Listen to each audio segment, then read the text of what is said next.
The chill of that afternoon clung to my skin like a stubborn memory. The kind of cold that doesn't just sit on the surface but seeps through fabric, through muscle, until it hums quietly in your bones. I remember watching the pale winter light spill across the dashboard as Mark drove, his hands gripping the steering wheel with the same casual firmness he used when making decisions that left no room for disagreement. We'd left the house in a hurry or so, he claimed, but the air in the car felt oddly still, heavy in a way that wasn't about weather. At 71, I've learned to read silences. Mark's silence wasn't the quiet of peace. It was the calculated stillness of a man rehearsing lines he'd been waiting to deliver.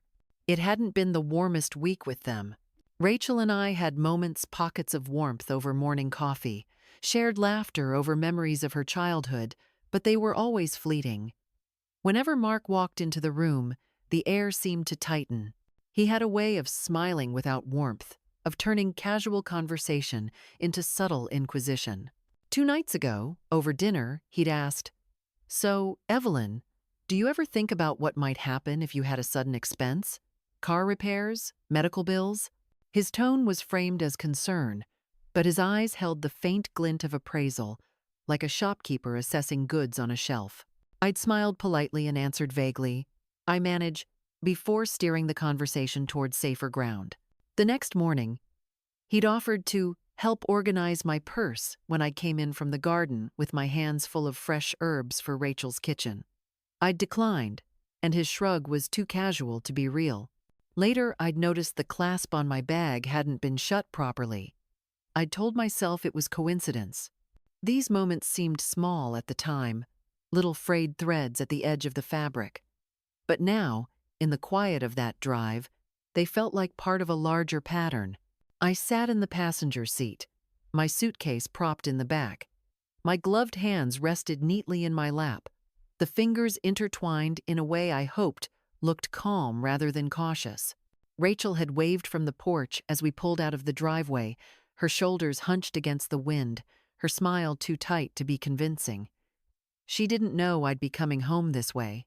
Mark glanced over once, offering me a polite half-smile, before turning back to the road. His hair still thick at 48, with a carefully maintained sprinkle of gray, was combed back neatly, like every part of him he allowed the world to see. He wore a pressed navy coat and black leather gloves, and I caught the faint trace of cologne, the kind chosen for its respectable price tag rather than personal taste. "You've got everything?" he asked, his tone more obligatory than concerned. "Yes, thank you for driving me," I replied evenly. The town blurred past in muted shades of winter-bare trees, like ink sketches against a pale sky. Shop windows dim in the fading light. The train station came into view sooner than I expected. A modest brick building, its paint weathered and its parking lot dotted with a few cars. But instead of pulling into the lit drop-off zone where a few passengers shuffled toward the entrance, Mark steered into the far corner of the lot, away from the glow of the street lamps. He eased the car to a stop beside an empty stretch of cracked pavement. Without a word, he unbuckled, reached into the back seat, and pulled my suitcase out. The sound of it hitting the asphalt was sharp and final. I opened my mouth to ask why we'd stopped here, but he beat me to it. "We'll send money later, you'll be fine." The words were flat, stripped of warmth, like a weather report. "Excuse me?" My voice came out quieter than I expected. He didn't look at me. Instead, he slid back into the driver's seat, shut the door, and with a smooth, deliberate turn of the wheel, pulled away. The car's exhaust curled into the cold air, a small gray ghost drifting into nothing. He didn't wave. He didn't glance back. For a few moments, I just stood there. The suitcase handle felt heavier than it should, the cold air pressing against my chest. My purse was under my arm, but I knew without opening it that my wallet wasn't inside. I'd left it on Rachel's kitchen counter that morning, after buying flowers for her table. I had meant to retrieve it before leaving, but Mark had urged me toward the door with a brisk, "We're running late." Now I understood why. The glass doors of the station reflected an empty waiting room, rows of tired chairs, a darkened ticket booth. A paper sign taped to the counter confirmed it. The last train for my route had departed nearly 30 minutes earlier. I made my way to a metal bench on the platform. The wind pushed against me, threading cold fingers into the space between my scarf and my coat. I've weathered worse in my life, but there was something different about this kind of cold. It wasn't just in the air, it was in the act. A deliberate chill, delivered by someone who thought I'd be too powerless to respond. Mark had always been careful with me, in the way one is careful with fragile or unimportant things. He wore civility like a second skin when Rachel was around, masking the sharper edges of his nature. To him, I was an elderly woman with a small life, a tidy two-bedroom condo, a pension, a car with more years than shine. What he didn't know was that before I retired, I'd spent decades as a financial consultant, the kind brought into boardrooms to solve problems others had made too expensive to fix. My late husband and I had built a quiet fortune through calculated patience, and after he passed, I'd kept building. Offshore accounts, 2 properties under a trust, a portfolio of blue-chip stocks that had weathered every market storm since the 80s. All of it invisible to people like Mark. I pulled my coat tighter, the motion more habit than necessity. Across the tracks, the streetlights flickered on, stretching long shadows over the empty lot. A train horn sounded somewhere far beyond the horizon, not the one I needed, just a reminder of how far from home I was. A young woman in a station uniform passed by, keys jangling at her hip. She paused when she saw me. "You waiting for someone?" I shook my head. "Numbered just the next train," her brow furrowed. "Next one's not until morning, ma'am." "I see. Thank you," I said, forcing a small smile. She gave me a sympathetic nod before locking the side doors and disappearing into the dark. I've always believed composure is currency. My father used to tell me, never let them see you panic. Panic is the first thing they'll try to buy from you. So I sat there, hands folded in my lap, suitcase beside me, and I thought about civility. How easily it crumbles when someone decides you're disposable. Mark thought he'd left me stranded. What he'd really done was step into my world, a place where patience is power, and information is a weapon you never have to brandish to use effectively. The wind shifted, carrying the smell of damp concrete and distant rain. I looked out over the empty tracks and knew, with the same certainty I used to feel when a risky investment was about to pay off, that this was not an ending. This was the opening move. By the time the parking lot emptied completely, I'd already begun planning what needed to happen next. And that was when I reached into my purse for my phone. There was someone I needed to call. I scrolled through my contacts with fingers stiff from the cold, the glow of the phone screen reflecting off the metal bench. There were plenty of names in there, former colleagues, clients, acquaintances from the charity events Rachel never attended, but only one name felt right for this moment. Lydia Moore. It had been years since we'd spoken at length, but I knew she was still in the same seaside town, just a 20-minute drive from here. Lydia and I had met in college, 2 young women trying to navigate a male-dominated world without losing ourselves in the process. She'd gone into education, I into finance, but we had always shared a belief in the quiet power of preparation. I pressed her name, held my breath through the first 2 rings. "Evelyn?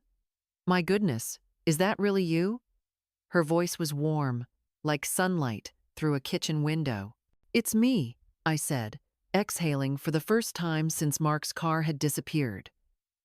"I'm at the station. I could use a ride, if it's not too much trouble." "Trouble? Don't be ridiculous.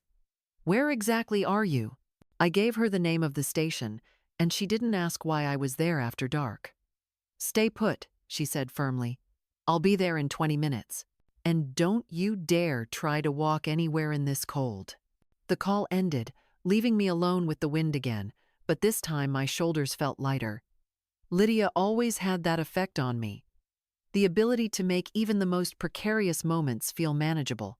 True to her word, 20 minutes later, headlights swept across the lot, and a familiar figure emerged from a sensible silver sedan. Lydia had always dressed like she expected the unexpected. Today, it was a thick wool coat, practical boots, and a scarf, the color of ripe cherries. She didn't just hug me, she wrapped me up like someone rescuing a friend from the edge of a cliff. "You're freezing," she said, ushering me into the car. "Let's get you warmed up." The heater hummed to life as she pulled away from the station. "Now," she said, glancing at me over the rim of her glasses, "tell me what happened." I gave her the short version. The abrupt stop in the parking lot, Mark's flat dismissal, the missing wallet I'd left in Rachel's kitchen. I didn't add all the quiet humiliations of the past week, the subtle questions about my finances, the way he'd accidentally tested my purse clasp, the faint satisfaction in his eyes when Rachel wasn't looking. Lydia's hands tightened on the steering wheel. "That man has nerve," she said finally. "Does Rachel know he left you there?" "I don't think so," I replied. "She probably believes I was dropped off at the door like any decent human being would do." We drove in silence for a few minutes, the rhythm of the tires on the road steadying my thoughts. Then Lydia spoke again, her voice lower. "Evelyn, I don't know if I should say this, but 2 months ago, I thought I saw Mark." I turned to her. "Saw him? Where?" "At the downtown bank. I was in line behind him, and he was arguing with a teller about a frozen account. He looked nervous, sweating. He didn't see me, but I heard enough to know it wasn't just a small mix-up, something about overdue payments and an investigation." The image slid neatly into place, alongside all the small red flags I'd collected over the years. "I didn't think much of it at the time," she continued, "but now, well, it makes me wonder." "It doesn't make me wonder," I said quietly. "It makes me certain." Her home was exactly as I remembered. A cheerful 2-story house with a wraparound porch and a brass knocker polished to a shine. Inside, the air smelled faintly of cinnamon and something buttery baking in the oven. "Sit," she said, pointing to the couch in her living room. Moments later, a steaming mug of tea appeared in my hands, the floral china familiar from years of shared afternoons. As the warmth seeped into me, I finally let my guard drop enough to speak plainly. "Lydia, this wasn't just rudeness. It was a message." "What kind of message?" she asked, her eyes sharp now. "That I'm disposable. That I should be grateful for whatever scraps of courtesy I'm offered. He's testing boundaries, seeing what he can get away with. And I think," I hesitated, choosing my words carefully, "I think he's after my money." Lydia leaned back, processing. "Does he know you have it?" "Number. And that's exactly the point. He's operating on assumptions that I'm a widow with nothing but a modest pension, and I've let him think that for years." The truth was something I'd shared with very few people. Not even Rachel knew the full extent of my assets. My late husband and I had learned early that privacy was the best safeguard. When he passed, I became even more guarded, keeping everything in a secure vault: offshore accounts, property deeds, investment portfolios. Lydia whistled softly. "And how much are we talking about, if you don't mind me asking?" "Enough to make someone like Mark think all his problems are solved," I said. "And enough to make sure Rachel will never have to depend on him if I play this right." A flicker of pride passed over Lydia's face. "So, what's the plan?" "First, I need to make sure everything is airtight. Howard Ellis is still my lawyer. He'll know how to restructure things so that Mark can't get a single cent, even if Rachel tries to share it." Lydia smiled knowingly. "You're not just protecting yourself. You're protecting her." "Yes," I said softly. "She's been with him too long. I think she's stopped noticing the little ways he controls her. But if he's bold enough to pull something like this with me, he's probably already worse with her." Lydia reached over and squeezed my hand. "I'll help however I can. Just say the word." We talked for hours, our tea cooling between us, piecing together the first steps of what needed to be done. By the time I climbed into her guest bed that night, the sting of the cold parking lot had dulled into something else entirely: resolve. Sang-hom Sao, Lydia insisted on driving me to Howard's office. The winter sun was bright but weak, glinting off icy patches on the sidewalk. Howard Ellis looked much the same as when I'd last seen him, impeccably dressed, silver hair neatly combed, reading glasses perched halfway down his nose. He stood to greet me, shaking my hand warmly. "Evelyn, always a pleasure. What brings you in?" I sat down across from him, valeted out.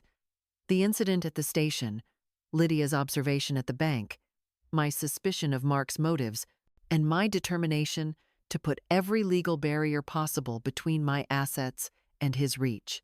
Howard listened without interruption, occasionally jotting notes in his careful, slanted handwriting. When I finished, he closed his notebook with a decisive snap. "All right," he said. "We'll start by reviewing the trust documents and moving certain holdings into vehicles that can't be touched without your explicit consent. Offshore accounts stay as they are. The properties will be retitled under a separate entity with you as the sole controlling member." "And the will?" I asked. "We'll update it so that Rachel inherits directly, but with provisions that prevent her husband from having any control over the assets. If she chooses to share, that's her decision, but nothing will be legally accessible to him." I felt a knot in my chest loosen. "Good." Howard studied me for a moment. "Evelyn, you've always been strategic. But this feels personal." "It is," I said quietly. "And I need to handle it carefully. I want to choose the moment when Mark learns exactly what kind of mistake he's made." A slow smile spread across Howard's face. "Then let's make sure it's a moment he'll never forget." And that afternoon, back at Lydia's, we sat at her kitchen table reviewing what Howard had set in motion. Lydia poured more tea, the late sunlight catching in the steam. "What's your next move?" she asked. I thought of Mark's face in that parking lot, the calm certainty of someone who believes they've already won. "My next move," I said, "is to let him keep thinking that." The following week passed in a quiet hum of deliberate action. Howard moved quickly, as he always had, sending me documents to review each morning and updates by late afternoon. It was almost comforting, the click of my pen as I signed, the soft shuffle of paper, the way the pieces of my financial life locked more securely into place with each passing day. I'd taken up temporary residence in Lydia's guest room, a sunlit space with a view of her garden, now a sleeping patch of earth beneath frost. Every morning, the pale winter light filtered through lace curtains, illuminating the neatly made bed and the bookshelf stacked with novels from decades past. I would sit at her kitchen table, steam curling from my teacup, laptop open, scanning through account statements, property records, and encrypted digital keys that had been dormant for months. The truth was, I'd never truly retired. Yes, I had left the corporate boardrooms and the late-night strategy calls, but I had never stopped thinking in terms of risk and opportunity. The habits of a lifetime don't just disappear. Mark thought I had nothing but my pension. He didn't know about the small commercial building in Portland, leased to a bakery that had been thriving for over 15 years, each month's rent quietly deposited into an account he'd never see. He didn't know about the vineyard in Oregon's Willamette Valley, run by a discreet couple who sent me a case of their reserve Pinot Noir every Christmas. Or the 2 apartment buildings in Seattle, each managed by professionals who thought of me only as the owner and nothing more. Then there were the investments, a patchwork quilt of blue-chip stocks, private equity stakes, and tech startups I'd backed before they became household names. All of it hidden under layers of legal structures that would make even the most determined investigator pause. I'd learned long ago that wealth wasn't about the money you could flash. It was about the stability you could build without anyone knowing. Lydia, curious but respectful, often asked gentle questions as we shared meals. "Do you ever miss it?" The big deals, the rush of it all. Sometimes, I admitted. But what I don't miss is the noise. The endless need to be seen. Real power, I said, glancing at her over my teacup, is in being invisible until it matters. She smiled knowingly. And you've been invisible for a long time. On the third morning, Howard called with a suggestion. Evelyn, we've secured everything, but I'd advise creating a final layer of philanthropic trust in Rachel's name. Something visible, but modest enough that Mark won't sniff around. I considered this. You think it will distract him?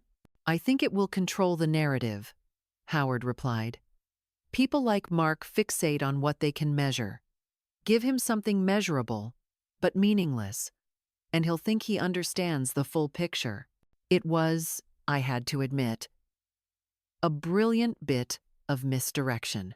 That afternoon, Lydia and I sat together drafting the Trust's mission statement. We made it sound perfectly ordinary. A small fund to support local libraries and community gardens. The kind of thing that would make Rachel proud and Mark politely supportive without ever touching the real heart of my estate.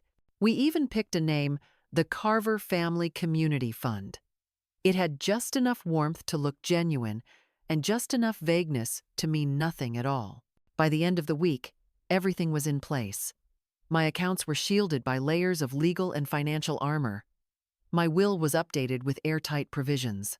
The philanthropic trust was filed, complete with a public announcement that Howard had arranged to release quietly through the local paper. All that remained was the question of how and when to let Mark see the edges of what he thought was the whole picture. It was Lydia who brought the first opportunity. We were having breakfast when she set her coffee cup down and said, "You know, Rachel called me yesterday." I looked up from my toast. "She did?" She was polite. Said she'd heard I'd seen you. Asked if you were all right. But there was something in her voice, Evelyn. Like she already knew more than she wanted to. Did she mention Mark? Not directly, but she sounded careful. I've been a teacher long enough to know when someone's editing their words. A part of me ached at the thought. Rachel had always been bright, thoughtful, and loyal. But marriage can teach a person to ration the truth, especially when they live with someone like Mark. I decided then that my daughter needed to know I was fine and more than fine, but I wasn't ready to show her everything. Not yet. That afternoon, I drafted a letter. Handwritten, in my neatest script, on cream stationery I'd been saving for years. My dear Rachel, I'm safe and well. I've been staying with Lydia, and she's been a comfort in more ways than I can count. I'm sorry we parted so abruptly. There are things I need to put in order, and when I'm ready, I'll explain. For now, know that I am not in need of money or of pity. I have more than enough of both time and means. Take care of yourself, and don't worry for me. With love, Mom. I sealed it before I could second-guess myself and asked Lydia to drop it in the post. The next day, as if on cue, Mark called. I didn't answer. Instead, I listened to the voicemail he left, his voice smooth, practiced. Evelyn, we need to talk. I think there's been a misunderstanding. Rachel's been worried. Give me a call back when you can. A misunderstanding.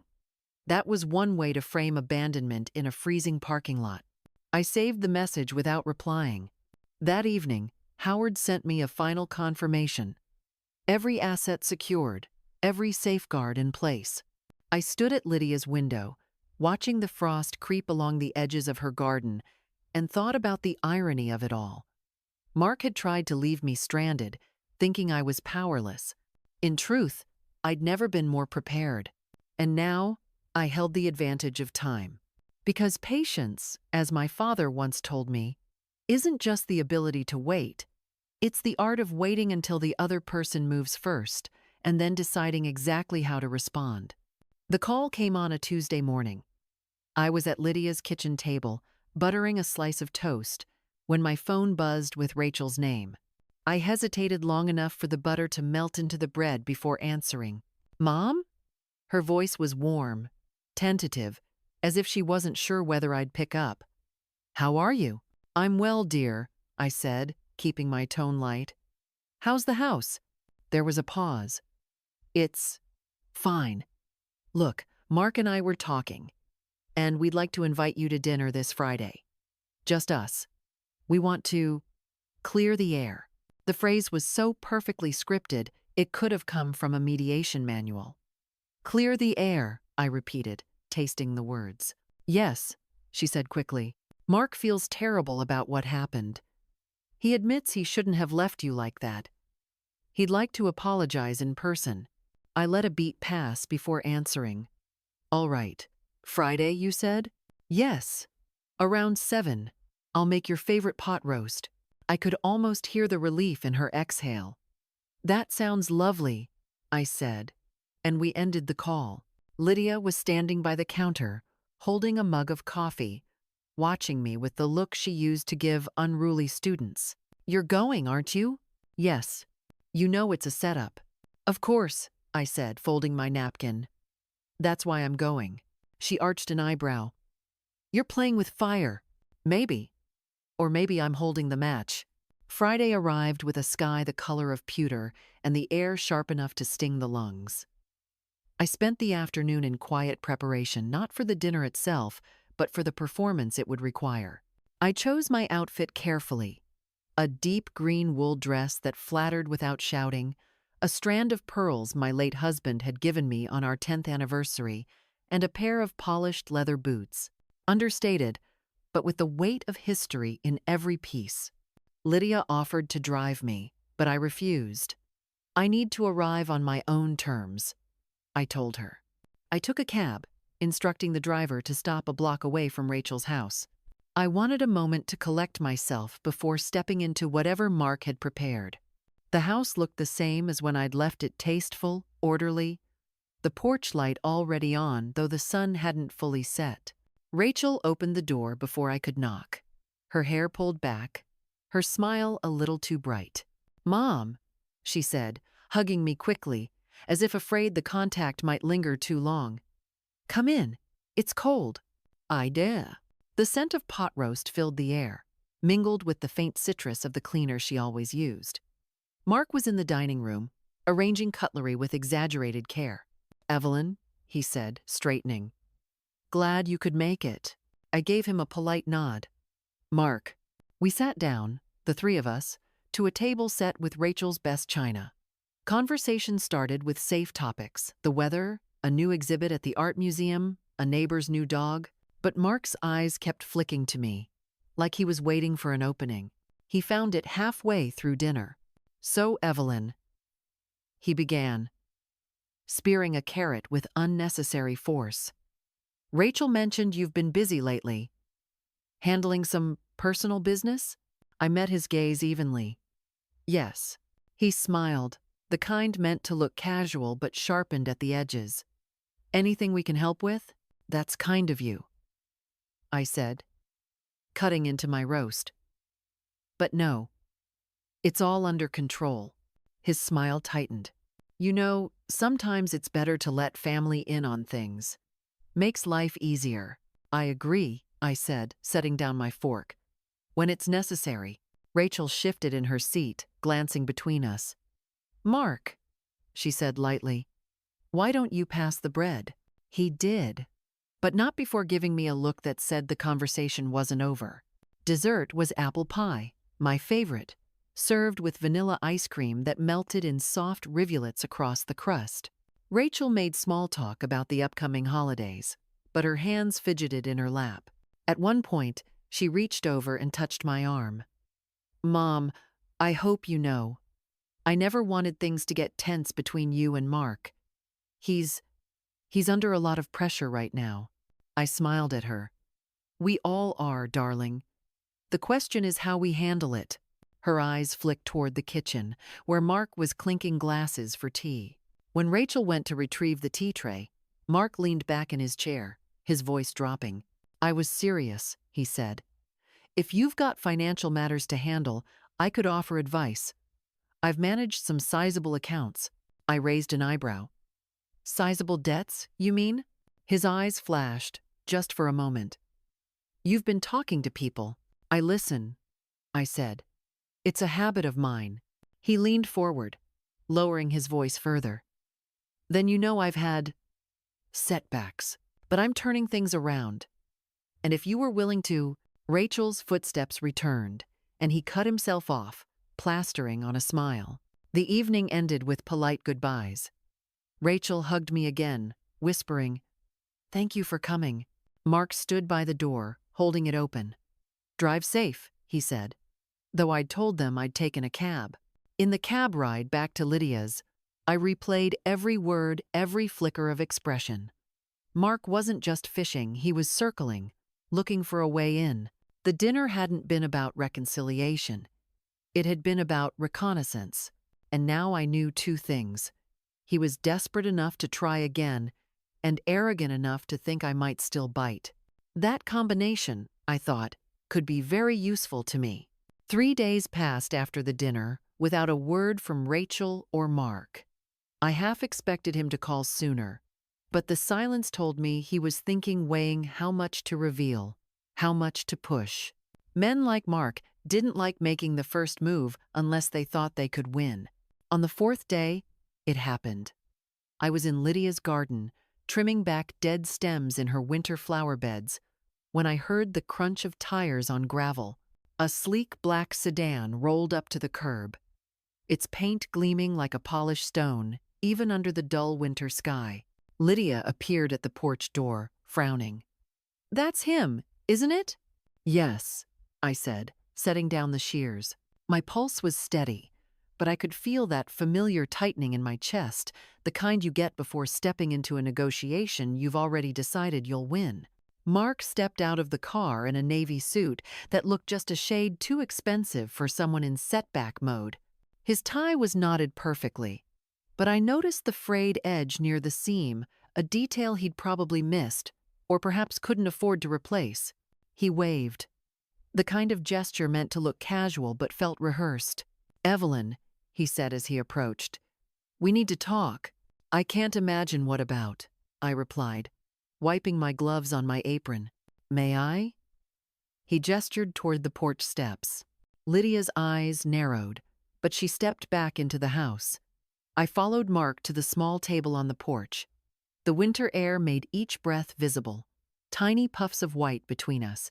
He didn't waste time. "I'm just going to be honest. Things haven't been easy for me lately. A couple of bad investments, some deals that didn't go the way I'd hoped. You know how it is." I gave the smallest nod. "I've got an opportunity now," he continued. "One that could turn everything around. But I need capital. Not a loan, exactly, more like a short-term partnership. You'd get your money back in 3 months, with a solid return." "And why?" I asked. "Would you come to me for this partnership?" His smile was all teeth. "Because you're smart enough to see a good deal when it's in front of you. And because you're family."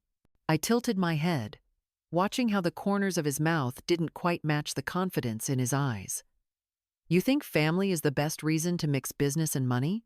"I think," he said slowly, "that you'd rather invest in someone you know than hand it over to strangers." I let him keep talking. His pitch was smooth, too smooth.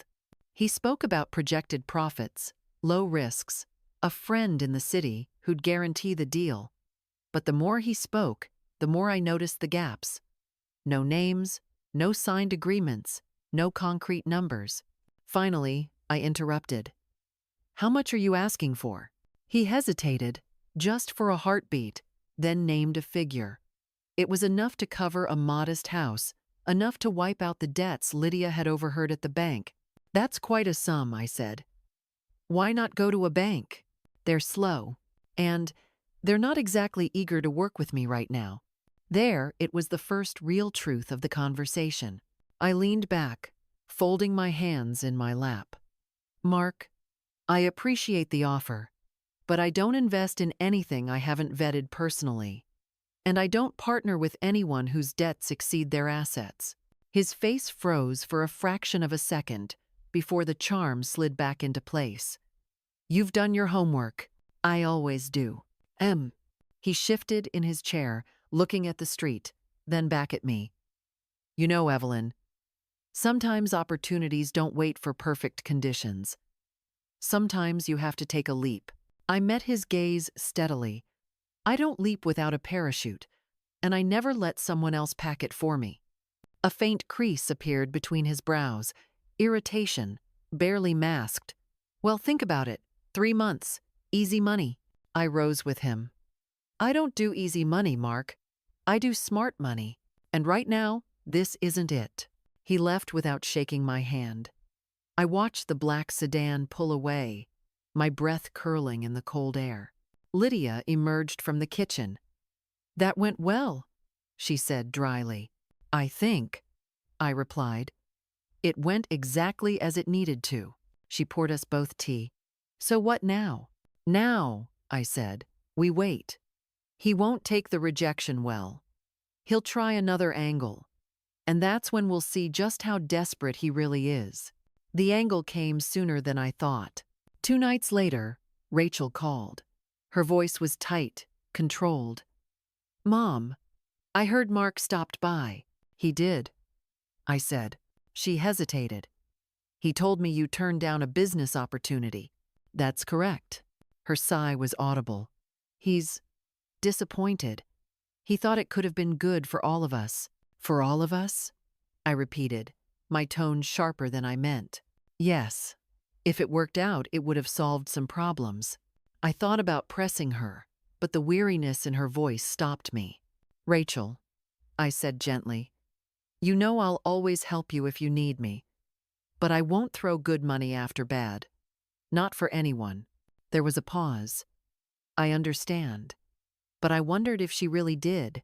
That night, I sat in Lydia's living room, the fire casting soft shadows on the walls, and considered my next move. Mark had revealed more than he'd meant to his financial state, his desperation, his willingness to involve Rachel in his schemes. The trap was closing, but it needed one more piece, a way to let him think he was getting closer, when in reality he was walking straight into a corner I'd built. I sipped my tea slowly, feeling the warmth spread through me, and smiled to myself.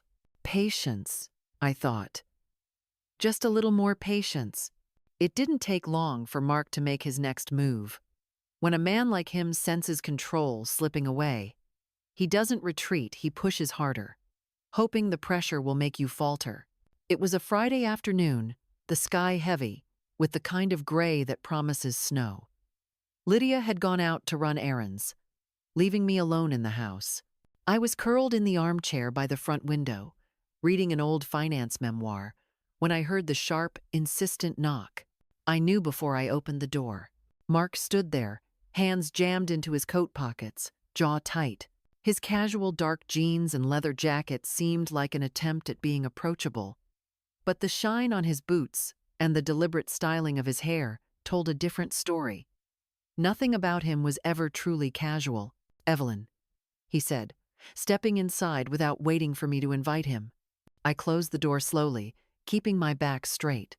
What brings you here today? We need to cut through the games, he said, pacing a little. I don't have time to dance around this anymore. Oh, then stop dancing, I replied, settling back into the armchair and motioning for him to sit. Say what you came to say. He stayed standing, arms crossed. I know you have money. I don't know exactly how much, but enough. And I know you've been moving things around. I've heard you've got a lawyer involved. That tells me you're preparing for something. My heartbeat stayed steady. Go on. I'm offering you a deal that will benefit both of us. You help me get this project off the ground. And in return, I guarantee you a position, a stake in what comes next. Rachel benefits, you benefit, and I get to fix the mess I'm in. I tilted my head. And what mess is that? He hesitated just a fraction before saying, debt, bad deals. Some of it my fault, some bad luck. But it's fixable with the right cash flow. I set my book aside. Mark, I have no obligation to fix your mistakes. This isn't about obligation, he said sharply, leaning forward. It's about opportunity. You're sitting on resources you barely touch. What's the point of hoarding them? Security, I said evenly. And legacy. Two things you clearly undervalue. His lips tightened. I value results. Money sitting in an account does nothing. It should be working. And if you're not going to make it work, then you're wasting it. Are you suggesting, I said slowly, that I don't know how to manage my own affairs? I'm suggesting, he countered, that you're letting fear stop you from taking a calculated risk. I leaned forward, my voice soft but edged with steel. Calculated risk is what I built my life on. But I calculate every detail, including the risk of trusting someone who abandoned me in a freezing parking lot. He flinched, the memory hitting its mark. That was a mistake. It was a choice, I corrected, holding his gaze. For a moment, neither of us moved. The ticking of Lydia's old clock in the hallway filled the silence. Mark broke it first. If you're worried about Rachel, about her future, then help me now. Once I'm back on my feet, I can provide for her, for both of you if needed. A bitter laugh slipped out before I could stop it. Rachel doesn't need you to provide for me. And her future is secured without your involvement. You think you can protect her from everything, he said, shaking his head. No, I replied. But I can protect her from you. That line landed harder than I'd expected. His jaw tightened, and for the first time, I saw the charm fall completely away. You're making a mistake, he said flatly. Maybe, I said. But it's mine to make. He turned to go, but stopped at the door. If you change your mind, I won't. I closed the door before he could finish. I hadn't realized Lydia was back until she spoke from the hallway. I heard most of that. I turned, a little startled. She was holding a grocery bag in each hand, her expression unreadable. You handled him well, she said finally, setting the bags down. But he's not going to stop. I know, I said, walking to help her unpack. That's why I'm not either. That night, I sat at Lydia's dining table with my laptop and Howard on the phone. Howard, we need to finalize those protections, I said. And I want to add something else. A trust fund for Rachel, but with stipulations that exclude her husband entirely. If he tries to access it, the funds get locked.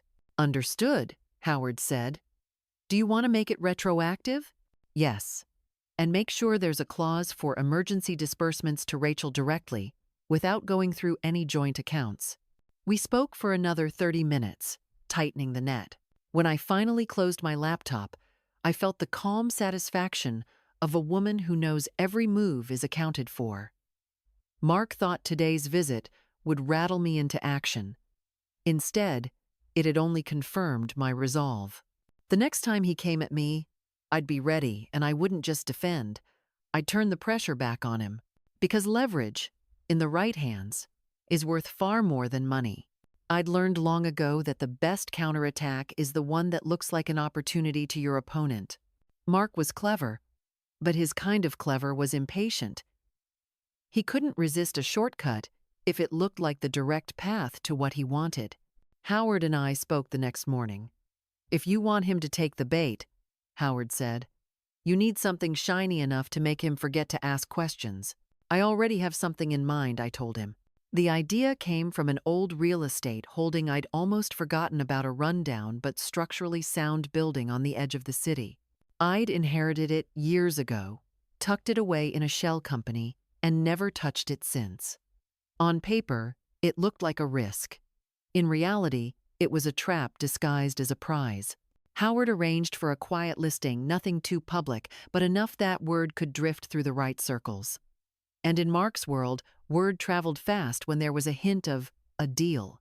By Wednesday, Lydia spotted him driving past the house twice. The call came that evening.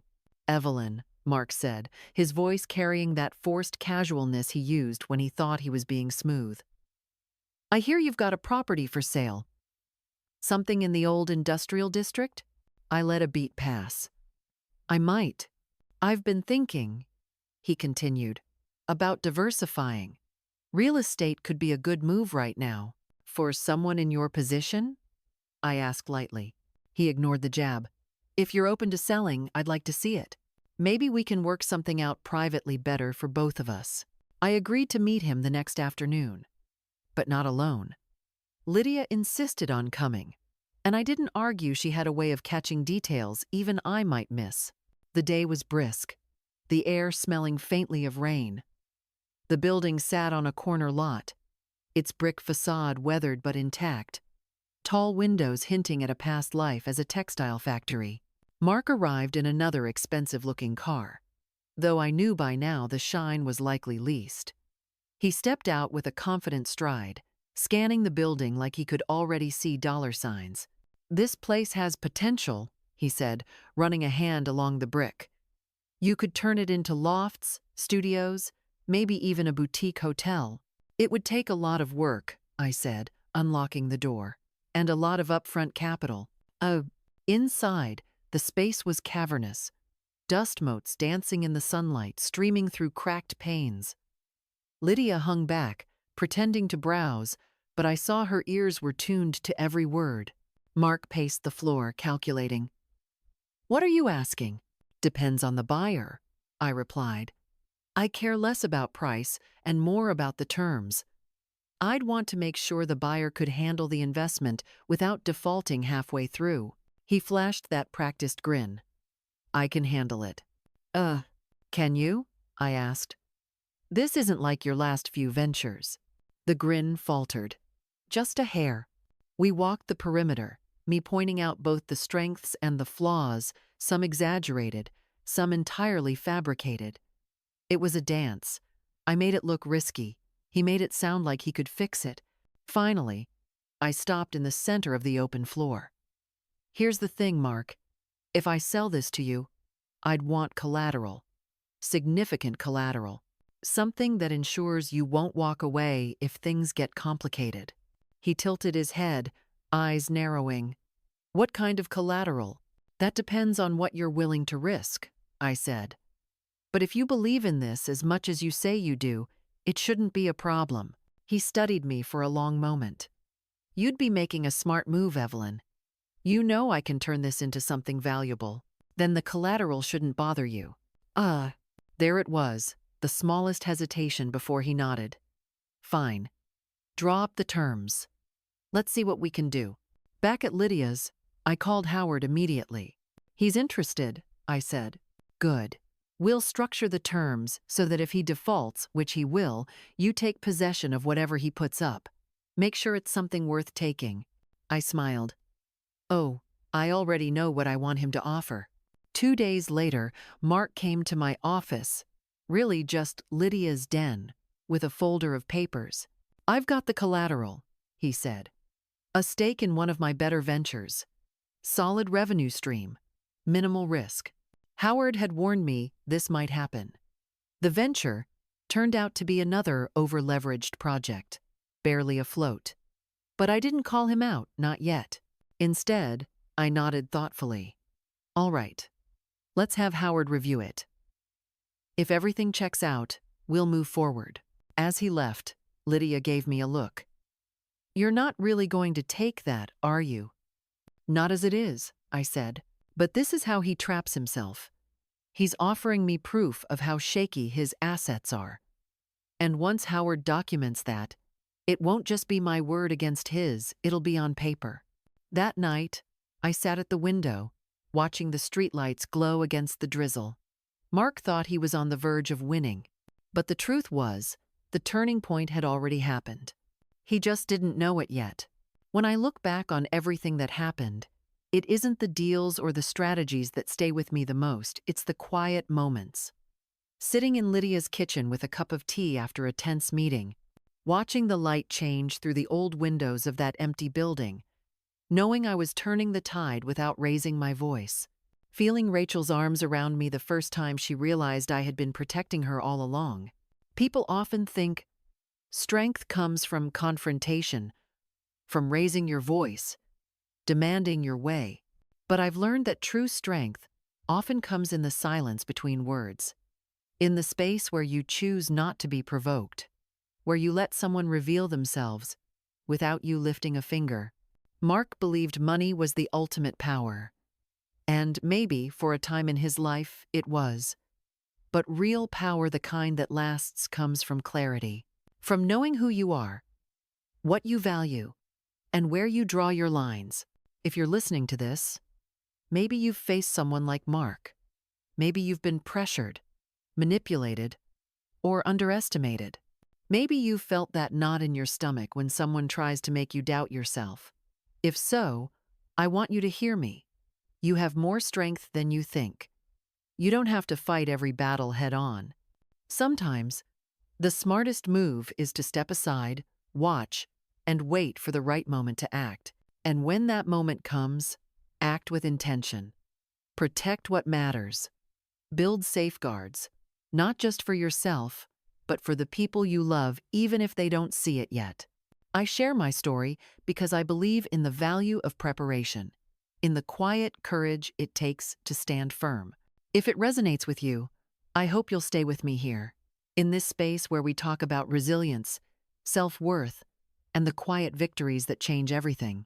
Subscribe, share, and let's keep building this circle, a place where we remind each other that we are capable, we are worthy, and we are never as powerless as someone wants us to believe.